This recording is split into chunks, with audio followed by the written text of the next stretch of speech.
Welcome to doctor Chandrakant ambition academy. आज आपण पुन्हा एकदा 7वीचा जो चॅप्टर आपण पाहत आहोत, तर त्या चॅप्टर आपण आज कंटिन्यू करतोय. तर त्यामध्ये ॲडॅप्टेशन्स इन ॲनिमल्स म्हणजे प्राण्यांमध्ये कोणकोणते ॲडॅप्टेशन्स झाले ते आपल्याला या ठिकाणी डिस्कस करायचं आहे, हा आपण पाहणार आहोत. तर here adaptations in animals, make a list of animals in your surroundings. पहिल्यांदा आपल्याला एक काम करायचं आहे की आपल्या आसपास जे काही प्राणी दिसतात त्या प्राण्यांची आपल्याला एक लिस्ट बनवायची आहे. Compare the diversity of animals listed by your friends with your list. Discuss the habitats, food habits, characteristics and body structures like vertebral column, wings, gills, tails, etc. and prepare a chart. What differences do you see between terrestrial and aquatic animals? आता या ठिकाणी काय करायचं की आपल्याला एक आपल्या आसपासचे जे प्राणी आहेत त्यांची एक लिस्ट बनवायची आहे. आणि ती जी लिस्ट आहे ते तुमच्या मित्रांनी जी लिस्ट बनवली ती लिस्ट आणि तुमची लिस्ट काय करायची, कम्पेअर करायची आहे. तर मग त्यामध्ये काय करायचं आहे की त्याचे जे हॅबिट्स असतील, फूड हॅबिट्स पाहायचे असतील, characteristic of body structure, body स्ट्रक्चरमधले वेगवेगळे characteristics, for example vertebral column, त्यानंतर त्यांना विंग्स आहेत का, गिल्स आहेत का, टेल्स आहेत, याचा एक चार्ट बनवायचा आहे. आणि या बेसिसवरती तुम्हाला एक डिफरन्स तुम्ही शोधू शकता की टेरेस्ट्रियल ॲनिमल्स आणि ॲक्वेटिक ॲनिमल्समध्ये काय डिफरन्स आहे. टेरेस्ट्रियल ॲनिमल्स म्हणजे माहिती तुम्हाला जे जमिनीवर राहतात, आणि ॲक्वेटिक ॲनिमल्स म्हटल्यानंतर जे पाण्यामध्ये राहतात यांचा जो डिफरन्स आहे तो डिफरन्स आपल्या या ठिकाणी पाहायचा आहे. Here as compare to the terrestrial animals, the skin and the body shape of aquatic animals appear to have undergone changes. या ठिकाणी आपण एक जे डिफरन्स पाहतो त्या डिफरन्समध्ये लक्षात येईल की जो स्किन आहे टेरेस्ट्रियल ॲनिमल्सपेक्षा ॲक्वेटिक ॲनिमल्समध्ये स्किन आणि बॉडीचा जो शेप आहे तर त्या शेपमध्ये काय झालेला आहे, चेंज झालेला आहे. ह्या ठिकाणी एक्झाम्पल जर घेतला आपण, fishes have scales on the skin and fins on the body. There body tapers toward the both of its ends like a spindle. Fish breathe with gills instead of nose. Their eyes have a transparent eyelids. They have air bladders within the body to help them to float. काय बदल झालेला आहे फिशचं जर example घेतलं आपण, त्या फिशवरती आपल्याला काय दिसतात, स्केल दिसतात, स्केल्स ऑन द स्किन, ज्याला आपण खवले वगैरे म्हणतो. या ठिकाणी स्केल्स जे आहेत ते स्केल्स आपल्या ठिकाणी लक्षात येतील. आणि हे जे फिन्स आहे, फिन्स या ठिकाणी आपल्याला दिसतात ऑन द बॉडी. हे त्याच पद्धतीने त्याची बॉडी जर पाहिली तर दोनही टोकांना काय, टॅपरिंग आहे. या ठिकाणी पण आपण पाहतो की टॅपरिंग झालेली आहे, म्हणजे निमुळती होत गेलेली आहे दोनही साईडला. लाईक अ स्पिंडल, जसं स्पिंडल असतो तर स्पिंडल त्या पद्धतीने दोनही साईडला निमुळता होत जातो, त्या पद्धतीने त्यांची बॉडी निमुळती होत गेलेली आहे.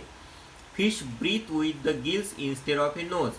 या ठिकाणी नोज वगैरे नाही आहे, तर जे त्याची जी काही ब्रिदिंग आहे तर ती कशाने होती, फिन्सने होते. They have their eyes have a transparent eyelids. त्यांच्या आईजवरती काय, ट्रान्सपरंट आयलिड्स आहेत. They have air bladders within the body to help them to float. Floating होण्यासाठी किंवा फ्लोट होण्यासाठी त्यांच्या शरीरामध्ये काय, एअर ब्लॅडर्स आहेत. तर एअर ब्लॅडर्स असल्यामुळे काय, त्यांच्या बॉडीचं वजन हे कमी राहतं, ते सहजासहजी त्या ठिकाणी फ्लोट होऊ शकतात. Observe the bodies of a frog, duck and tortoise. फ्रॉगची, डकची आणि टॉर्टॉइजची बॉडी ऑब्झर्व केल्यानंतर पहिला आपल्याला प्रश्न आहे, of what use their legs to these animals. ह्या प्राण्यांमध्ये त्यांच्या पायांचा उपयोग काय आहे. फ्रॉगमध्ये, डकमध्ये किंवा टॉर्टॉइजमध्ये काय उपयोग आहे. फ्रॉगमध्ये आपल्याला माहिती आहे उडी मारण्यासाठी त्याचा उपयोग होतो, डकमध्ये चालण्यासाठी किंवा पोहण्यासाठी, टॉर्टॉइजमध्ये सुद्धा पोहण्यासाठी त्याचा उपयोग होतो आहे. What helps frog to breathe under water. Under वॉटरमध्ये फ्रॉग कशाने ब्रीदिंग करतो, तर आपल्याला माहिती आहे तो कशाने ब्रीथ करतो, स्किनने. Of what use are the long hind legs of a frog. फ्रॉगमध्ये जे हाइंड लेग्स आहेत, लॉंग हाइंड लेग्स, याचा उपयोग कशासाठी, तर पाण्यामध्ये स्विमिंग करण्याच्या वेळेस त्याचा उपयोग होतोय. Why doesn't a duck gets wet in a water? Duck पाण्यामध्ये असताना ओला का होत नाही? कारण की त्याचे जे फिदर्स आहेत ते कसे आहेत, वॅक्सी आहेत, त्यावरती वॅक्स वगैरे आहे. या ठिकाणी once again we say discussion. As the frog and duck have webbed toes, they can use their leg like oars. या ठिकाणी वेब्ड टोज दिसत आहेत आपल्याला. यामध्ये कसे आहेत, ओर्समध्ये, लाईक अ ओर्स, म्हणजे जसं आपण म्हणतो की होडी चालवताना ज्या पद्धतीने वल्हे मारले जातात त्या पद्धतीने त्याचा उपयोग होतोय. Water flows of the waxy feathers of birds like duck and water हेन. या ठिकाणी वॉटर यांचे जे काही वॅक्सी फिदर्स आहेत, त्यांचे जे पंख आहेत ते वॅक्सी असल्यामुळे ते जे पाणी त्यामधनं काय होतं, फ्लोज ऑफ होत आहे. Web toes, slippery and smooth skin and triangular head help frogs to swim easily through water. कसं, वेब टोज म्हणजे या ठिकाणी टोज दिसत आहेत. स्लिपरी म्हणजे एकदम गुळगुळीत त्याचं आहे. स्मूथ स्किन, एकदम स्किन कशी स्मूथ आहे. आणि ट्रायअँग्युलर हेड कसं असतं, ट्रायअँग्युलर असतं. तर त्यामुळे फ्रॉगला पाण्यामध्ये स्विमिंग करणं इझी होतं. They can live on land as well as in water to their ability to breathe through the skin in water and using the nose and lungs on land. पाण्यामध्ये आणि जमिनीवर ते का राहू शकतात? कारण की त्यांची जी ब्रीदिंग आहे तर ती स्किनमधनं, पाण्यात असताना स्किनमधनं होते, आणि ज्यावेळेस जमिनीवर आहे तर त्यावेळेस नोज आणि लंग्सच्या मधून त्यामध्ये ब्रीदिंग होत असते. The typical colours of frogs back help in to hide among grasses. त्याचा जो टिपिकल कलर जो आहे फ्रॉगचा, तर ग्रासेसमध्ये लपण्यासाठी त्याचा यूज होतो किंवा त्याचा त्या ठिकाणी फायदा होतो आहे. Make a list of the names of some amphibians you know and study their adaptations.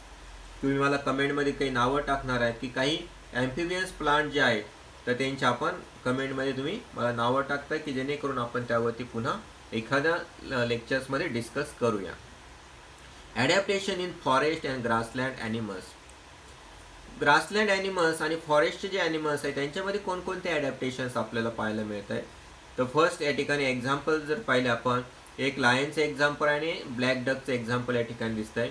Here carnivorous animals like wild dog, fox, tiger and lion have strong legs to run fast and capture their prey. यामध्ये पहिलं adaptation आपण पाहू शकतो की त्यांचे जे पाय आहेत, त्यांचे जे लेग्स आहेत ते कसे स्ट्रॉंग आहेत. कशासाठी? रन फास्ट, जोरामध्ये त्यांना पळण्यासाठी, आणि कॅप्चर देअर प्रे, त्यांचं जे काही प्रे आहे, त्यांचं जे भक्ष्य आहे ते खाण्यासाठी, ते पकडण्यासाठी त्यांचे पाय कसे आहेत, एकदम स्ट्रॉंग झालेले आहेत पळण्यासाठी. They have claws and their canine teeth are sharp and pointed. त्यांचे क्लॉज कसे आहेत आणि त्यांचे कॅनिन टीथ एकदम शार्प आहेत आणि पॉइंटेड आहेत. त्यांचे कॅनिन टीथ कसे आहेत या ठिकाणी आपल्याला दिसतात, पॉइंटेड कॅनिन टीथ त्या ठिकाणी दिसतात clause one. What is the function of such teeth? मग याचं फंक्शन काय आहे टीथचं? कोणतंही भक्ष्य पकडलं, कोणतंही प्रे जर पकडलं तर त्या ठिकाणी त्याला घट्ट पकडण्यासाठी त्यांचं काय होतं, यूज होतो आहे. Tigers have padded paws. त्यांचे जे पॉज आहेत तर ते कसे पॅडेड आहेत. This enables them to silently stop their prey and capture it easily. Padded paws असल्यामुळे त्यांचं काय होत नाही, आवाज होत नाही पायांचा, तर ते सायलेंटली त्यांच्या प्रेपर्यंत जाऊ शकतात आणि त्याला इझिली पकडू शकतात. The eyes of predatory carnivores are located in front of their head. जे प्रिडेटरी कार्निव्होर्स आहेत त्यांचे आईज कुठे? तर in front of their head, हेडच्या इन फ्रंटला आहेत. या ठिकाणी आपण पाहू शकतो in front of head. It helps them to spot their prey from a long distance. लांबवरनं सुद्धा त्यांचे प्रे ते स्पॉट करू शकतात किंवा त्याला ते पाहू शकतात. मग या ठिकाणी सेकंड जे काय आहे, the eyes of herbivores are below the forehead on either side of the head. कुठे? बिलो द फोरहेड, फोरहेडच्या बिलो आहे आणि दोन्ही साईडला आहे, हेडच्या दोन साईडला त्या ठिकाणी आहेत. त्यामुळे काय होणार आहे, this gives them wide angle vision which helps to protect them from predators. प्रिडेटर्सपासनं त्यांचं स्वतःचं संरक्षण करण्यासाठी वाईड अँगल व्हिजन, म्हणजे वाईड अँगल व्हिजन दिलेलं असल्यामुळे त्या ठिकाणी त्यांचं सेल्फ या ठिकाणी प्रोटेक्शन होत आहे. Their legs are long and tapering with strong hooves which enables them to run fast taking long leaps. त्यांचे लेग्स कसे आहेत, लॉंग आहे आणि tapering with a strong hooves, या ठिकाणी त्यांचे जे पाय आहेत ते कसे टॅपरिंग आहेत. त्याची मदत काय होते की फास्ट रन फास्टिंग आणि टेकिंग लॉंग लिप्स, लांब लांब उड्या घेण्यासाठी त्याचा त्यांना उपयोग होतोय. Their long and freely moving ears can receive sound from long distance and different directions. त्यांचे जर आपण कान पाहिले ते कसे असतात, मुव्हिंग होतात, लांब आहेत आणि मुव्हिंग आहेत.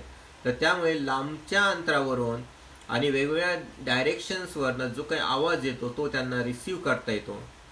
Dear and blackbucks have colours that merge with their surroundings. डिअरचा आणि ब्लॅकबक्सचा कलर हा कसा आहे, त्यांच्या सराउंडिंग्समध्ये मर्ज होईन अशा पद्धतीने आहे. म्हणजे गवतामध्ये जर उभे असतील तर सहजासहजी लक्षात येत नाही की त्या ठिकाणी ते उभे आहेत. Their teeth are strong for chewing tough plant material. त्यांचे टीथ कसे स्ट्रॉंग आहेत, कशासाठी तर च्युईंग प्लांट मटेरियल, जे काही टफ प्लांट मटेरियल आहे तर ते च्यू करण्यासाठी किंवा ते त्यांना खाण्यासाठी किंवा ते त्यांचा चारा म्हणून जे वापरतात ते त्यासाठी त्यांचे टीथ कसे आहे, स्ट्रॉंग आहेत. Then what are the adaptations in desert animals. Desert ॲनिमल्समध्ये जे काही आहे तर त्यांच्यामध्ये ॲडॅप्टेशन्स कोणकोणते आहेत. या ठिकाणी आपल्याला एक्झाम्पल दिसतंय, कॅमल आहे, त्यानंतर रॅट वगैरे आहेत, त्यानंतर स्नेक्स वगैरे सुद्धा त्या ठिकाणी असतील, स्पायडर्स असतील, लिझार्ड्स असतील, असे वेगवेगळे जे ॲनिमल्स आहेत तर त्यांच्यामध्ये कशा पद्धतीने ॲडॅप्टेशन्स आहेत आपल्याला या ठिकाणी डिस्कस करायचं आहे. Here deserts are characterise by severe scarcity of water. Hence, desert animals have a thick skin to prevent loss of water from the body. आपण मागे पण पाहिलंय की ज्या ठिकाणी प्लांट्समध्ये आपण म्हटलो की डेझर्ट म्हटल्यानंतर त्या ठिकाणी वॉटरची कशी सिव्हिअर स्कार्सिटी आहे, वॉटर खूप कमी प्रमाणात आहे. त्यामुळे त्यांच्यामधनं वॉटर लॉस होऊ नये, त्यांच्या बॉडीमधनं वॉटर लॉस होऊ नये, तर त्यामुळे थिक स्किन त्या ठिकाणी असते डेझर्ट ॲनिमल्समध्ये. Their legs are long with flat and cushioned soles. त्यांचे लेग्स कसे फ्लॅट आहेत, या ठिकाणी आपण पाहतो त्यांचे लेग्स कसे फ्लॅट आहे आणि कुशन सोल आहे. कुशन जसं बसवलं असतं त्या पद्धतीने त्यांचे कुशन सोल्स असतील. कशामुळे तर जमिनीपासनं त्यांची उंचीवर जास्त त्या ठिकाणी उष्णता मिळू नये आणि कुशनला असल्यामुळे त्या ठिकाणी काय होणार नाही, जास्त त्यांचे पाय वगैरे गरम होणार नाही, तर त्यामुळे चटका बसणार नाही, त्यासाठी त्यांचे फ्लॅट आणि कुशन लाईक सोल्स आहेत. The nostrils are protected by folds of skin. ह्याच्या नॉस्ट्रिल्स आहेत तर नॉस्ट्रिल्समध्ये काय, फोल्ड ऑफ स्किन, त्यावरनं एक स्किनचा फोल्ड आहे. These the eyelashes are long and thick. Eyelashes कसे लॉंग आहेत आणि थिक आहेत. Rat, snakes, spider, lizard in desert live in a deep burrows during day time and are active at night. Rat झालं, snake झालं, spiders झालं, तर दिवसा काय होतात, खूप खोलवरती ते बरोज करून राहतात किंवा छिद्र करून बरोज करतात आणि रात्रीच्या वेळेस ते काय होतात, ॲक्टिव्ह इन डे टाईम्समध्ये त्या ठिकाणी ॲक्टिव्ह असतात. Then what are the adaptations in animals of snowy region. Snowy रिजनमध्ये जे काही ॲनिमल्स आहेत त्यांच्यामध्ये कोणकोणते ॲडॅप्टेशन्स आहेत. From the internet download the image of animals like yak, polar bear, white fox, silver fox, mountain goat, Siberian, हाऊस्की dog, स्नोक leopard यांचे वेगवेगळे image आपण डाउनलोड करू शकतो. Compare these images with those similar animals of tropical forest. Tropical forest बरोबर त्यांची image compare केलं, या ठिकाणी लक्षात येईल a white or silver body colour. कसा आहे कलर, व्हाईट आहे किंवा सिल्वर बॉडी कलर आहे. Long thick hair on the skin are typical characteristics of animal in the snowy region. Snowy रिजनमध्ये कसं आहे, त्यांचा बॉडी कलर एक तर व्हाईट असतो किंवा सिल्वर असतो. लॉंग थिक हेअर त्यांच्या शरीरावरती प्रेझेंट आहेत. These are the some adaptations in the snowy regions animals. How are these useful to them. आता या ठिकाणी लॉंग आणि थिक हेअर असल्यामुळं काय होणार आहे, थंडीपासून त्यांचं संरक्षण होणार आहे. आणि व्हाईट कलर असल्यामुळे काय होतं ते आपल्या लक्षात येत आहे की जी काही एनर्जी आहे तर तिचं कमीत कमी पद्धतीने बाहेर पडणार आहे. What are the adaptation in aerial animals? Aerial ॲनिमल्समध्ये कोणकोणते ॲडॅप्टेशन्स आहेत? Firstly we say, can you tell what is the main difference between the vehicles on the road and aeroplanes? एरोप्लेन्स आणि व्हेकल्समध्ये कोणकोणता डिफरन्स आहे? या ठिकाणी मेन डिफरन्स जर आपण पाहिलं तर व्हेकल्स ह्या चौकोनी आकाराचे असतील, परंतु जर आपण एरोप्लेनचा जर विचार केला तर त्यांचा आकार कसा आहे? पुढच्या साईडला टॅपरिंग आहे, त्याच पद्धतीने बॅक साईडला सुद्धा टॅपरिंग आहे, म्हणजे त्याचा स्पिंडल शेप त्या ठिकाणी झालेला. It's a basic difference between the vehicles on the road and aeroplanes. The spindle shape body of the birds also minimise the resistance of air while flying. Spindle shape असल्यामुळं ज्यावेळेस ते flies होतात तर resistance of air काय होतो? Minimise केला जातो. With hollow bones, a body covering of feathers and modification of forelegs into wings, their body is light in weight and adapted for flying. मग अजून काय डिफरन्स आहे? With hollow bones. बोन्स कसे आहेत? हॉलो आहेत. जसे ह्युमन्समध्ये जर आपण काही बोन्सचा जर विचार केला तर त्या पद्धतीने नाही, त्यांचे हॉलो बोन्स आहेत. Body covering of feathers, body पूर्णपणे फिदर्सने कव्हर केलेली आहे. And modification of fore legs into wings. Fore legs जे आहेत तर ते कशामध्ये मॉडिफाईड झालेत? विंग्समध्ये. Their body is light in weight, बॉडीचं वेट कसं एकदम लाईट आहे. अँड ॲडॅप्टेड फॉर फ्लाईंग, आणि फ्लाईंगसाठी ते ॲडॅप्ट केलेलं आहे. The body of insect also in a light in weight and tapers at both ends. जे इन्सेक्ट आहेत, इन्सेक्टमध्ये सुद्धा आपण पाहतो त्यांची बॉडी कशी आहे? वेट कसं आहे? कमी आहे आणि tapers at both ends, body दोन्ही साईडला कशी टॅपरिंग झालेली आहे. They can fly with 2 pairs of wings and also walk with 6 stick-like legs. इन्सेक्टमध्ये आपण पाहतो 2 पेअर्स असतात विंग्सच्या आणि 6 stick-like legs त्या ठिकाणी प्रेझेंट आहे. Bats can fly with the help of patagium, a thin fold of skin between their forelegs and hind legs. Bats ज्या आपण पाहतो वटवाघूळ, तर वटवाघूळमध्ये सुद्धा काय? हेल्प ऑफ पेंटेजियम, पेंटेजियम त्या ठिकाणी प्रेझेंट आहे. A thin fold of skin between their fore legs and hind legs. Hind legs आणि फोर लेग्सच्या मध्ये एक स्किन आपल्याला दिसते, थिन स्किन आहे, त्याच्या मदतीने बॅट्स त्या ठिकाणी काय करू शकतात? फ्लाय होऊ शकतात. Observe the various birds and insect in your area. पुन्हा एकदा एक आपल्याला होमवर्क या ठिकाणी आहे की आपल्या एरियामध्ये कोणकोणते ॲनिमल्स आहेत ते आपण या ठिकाणी शोधू शकतो, किंवा कोणकोणते ॲनिमल्स त्या ठिकाणी आहेत ते आपण या ठिकाणी पाहू शकतो. They nextly adaptation in reptiles. Reptiles म्हटलं काही आपल्याला 3-4 प्राणी लगेच लक्षात येतात. टॉर्टोइज असेल, त्यानंतर स्नेक असेल, लिझार्ड असेल, किंवा जे पाल वगैरे आहेत, हे सगळेचे आपल्याला लक्षात येतात. आणि त्यावरनं काय ॲडॅप्टेशन्स त्यामध्ये झाले असतील हे आपण या ठिकाणी पाहणार आहोत. Adaptation in reptiles. Observe from a distance how snakes and earthworm creeps. Earthworm आणि स्नेक्स कशा पद्धतीने क्रिपिंग करतात, परंतु हे काय लांब अंतरावरनं पाहायचं आहे, जवळ जायचं नाही आहे. Which organs do they use for creeping? Are there any special changes for that purpose? Note any such change. काही चेंजेस वगैरे त्या ठिकाणी झालेले आहेत का हे आपल्या लक्षात येईल. काय चेंजेस त्यामध्ये आपण म्हणतो की it's having the some things there. Animals like house lizard, garden lizard, crocodile use their muscles for creeping. त्यांचे जे मसल्स आहेत हे मसल्स काय करतात? क्रिपिंगसाठी यूज करतात. Similarly they show adaptation in skin, soles of feet, body colour etcetera.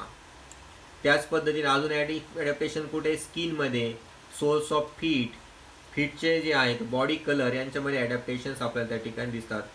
For example, the house lizard and monitor lizards have clawed toes and thin soles, whereas snakes have a scaly skin. आता या ठिकाणी lizard, house लिझार्डमध्ये जर पाहिलं तर Claude toes, तर Claude toes या ठिकाणी आपल्याला या ठिकाणी दिसतात की हे जे क्लॉड टोज आहेत. आणि where snakes have a scaly skin, स्नेकवरती स्केली स्किन आहे की त्याच्या मदतीने त्यांची काय होते या ठिकाणी मुवमेंट वगैरे होत असते. Adaptation for food in animals.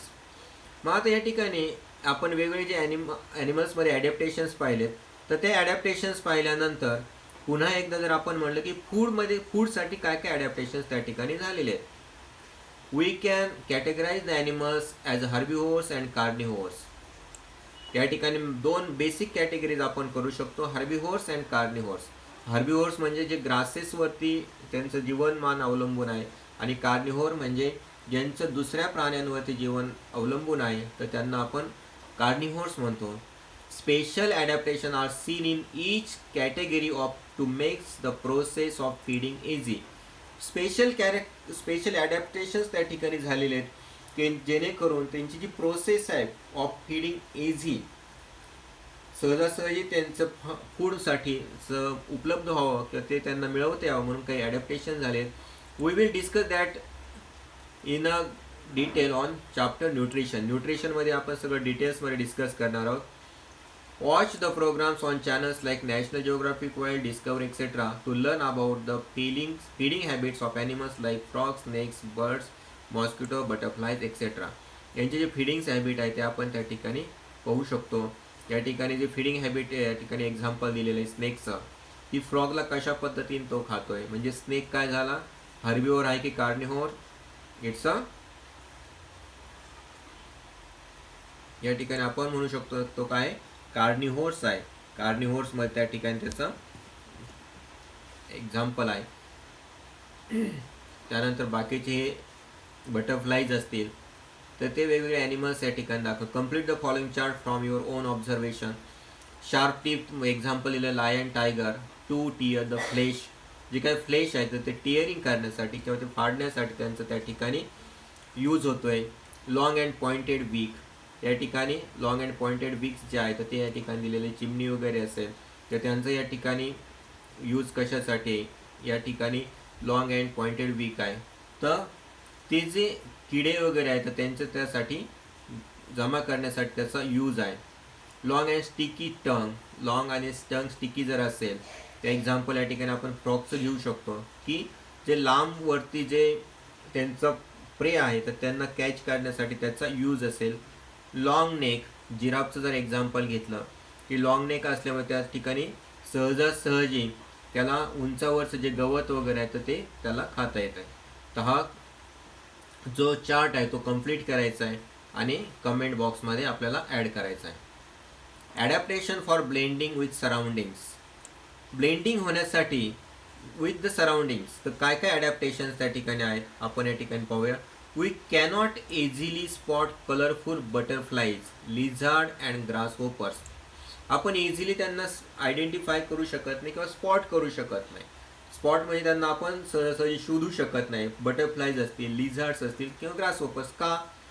They get camouflaged amidst grasses, parts of plant like stem, leaves, flower etcetera. तर ते जे ग्रासेस असतील किंवा प्लांट्स पार्ट्स ज्यांना आपण स्टेम, लीव्स, फ्लावर्स यांच्यामध्ये सहजासहजी काय होतात, मिक्स होऊन जातात. इट्स अ कॅमोफ्लेज, म्हणजे त्यामध्ये ते सहजासहजी लपू शकतात. That is the because their colours blend with those of their surrounding. त्यांचा कलर कसा आहे, त्यांना ब्लेंड झालेला आहे सराउंडिंगसाठी, तर त्यामुळे ते त्या ठिकाणी एक ॲडॅप्टेशन्स आहेत. Changes that takes place in the various organs and life processes of organism that enable them to live, feed, reproduce, to perpetuate themselves and protect themselves from their enemies in specific surroundings depending upon the habitat and its geographical condition are called adaptations.